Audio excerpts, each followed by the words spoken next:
Human Rights Watch accuse les autorités du Rwanda d'être derrière des meurtres, enlèvements et passages à tabac d'opposants vivant à l'étranger. L'ONG de défense des droits humains se base sur des abus documentés depuis 2017.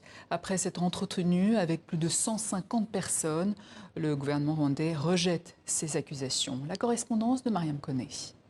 Human Rights Watch continue à dépeindre une image fausse du Rwanda qui n'existe que dans son imagination. C'est ainsi qu'a réagi le gouvernement rwandais concernant la publication de ce rapport de l'ONG Human Rights Watch ce 10 octobre intitulé « Rejoins-nous ou tu mourras », la répression extraterritoriale exercée par le Rwanda. Cette enquête accuse les autorités rwandaises d'être responsables de meurtres, passages à tabac et enlèvements de dissidents à l'étranger. Se concentrant sur des abus documentés depuis 2017, l'Organisation de défense des droits de l'homme a recueilli des témoignages de plus de 150 personnes, notamment en France, en Afrique du Sud, au Mozambique, en Australie ou encore aux États-Unis. Toujours selon l'ONG, plus d'une dizaine de cas de meurtres, d'enlèvements, de tentatives d'assassinat, de disparitions forcées et d'agressions physiques visant des Rwandais installés à l'étranger ont été commis par Kigali. En plus de violences physiques, le rapport liste le gel des avoirs financiers, le harcèlement judiciaire de dissidents,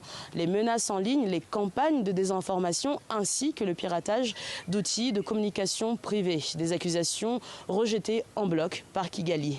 Pour rappel, l'ONG et Kigali entretiennent depuis des décennies une relation tendue, l'organisation dénonçant régulièrement des violations des droits de l'homme dans le pays. De son côté, le gouvernement rwandais accuse l'ONG, je cite, de harcèlement soutenu envers le Rwanda.